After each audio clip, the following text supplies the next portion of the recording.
Les ex-premiers ministres dans le viseur du nouveau Premier ministre. Sur X, Sébastien Lecornu a indiqué qu'il souhaitait supprimer les derniers avantages à vie qui sont encore accordés à certains anciens membres du gouvernement. Dans un souci de réduire la dette, le nouveau locataire de Matignon veut remettre sur la table la question des privilèges accordés aux anciens premiers ministres. Depuis son élection en 2017, Emmanuel Macron a nommé 7 chefs de gouvernement différents: Édouard Philippe, Jean Castex, Elisabeth Borne, Gabriel Attal, Michel Barnier, François Bayrou et donc Sébastien Lecornu. On ne peut pas demander aux Français de faire des efforts si ceux qui sont à la tête de l'État n'en font pas, a indiqué le successeur de François Bayrou.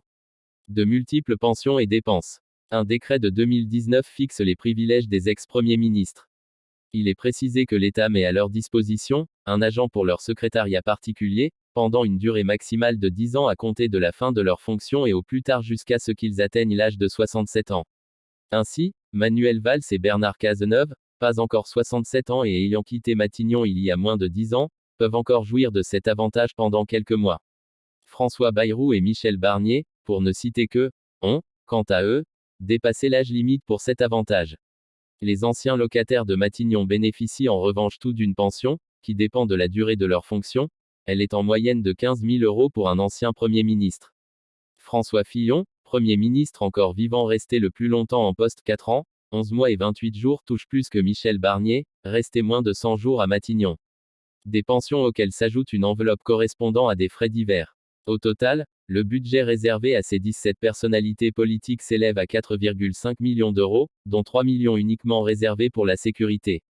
En 2019, la protection de 10 anciens premiers ministres représentait ainsi une dépense de 2,8 millions d'euros. Dominique de Villepin le plus dépensier en 2023. Parmi les anciens premiers ministres, qui coûtent le plus cher. Selon des chiffres de 2023, Dominique de Villepin, Premier ministre de Jacques Chirac de 2005 à 2007, se montre le plus dépensier. Selon Politico, l'État a pris à sa charge 197 539 € de ses dépenses, dont 191 252 € pour ses frais de personnel et 6 287 € en frais automobiles.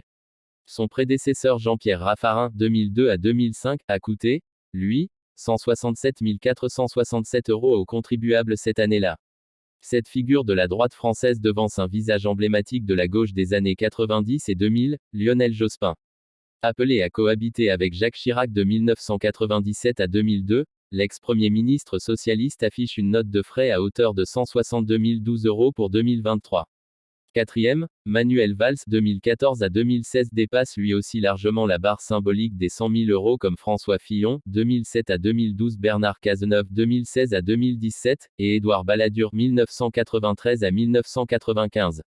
De tous ceux ayant vécu l'enfer de Matignon, Jean Castex 2020 à 2022 est de très loin le plus raisonnable puisqu'il n'affiche aucune dépense de personnel et la plus petite enveloppe de dépenses automobiles, à 3 607 €.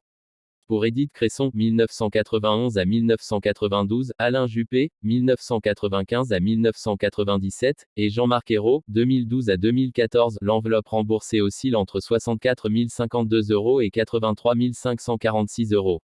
Ces chiffres ne prennent pas en compte les dépenses d'Elisabeth Borne et Gabriel Attal, tous deux nommés en 2023. Dans la même logique, il faudra patienter pour connaître le budget exact alloué à Michel Barnier, François Bayrou et Sébastien Lecornu.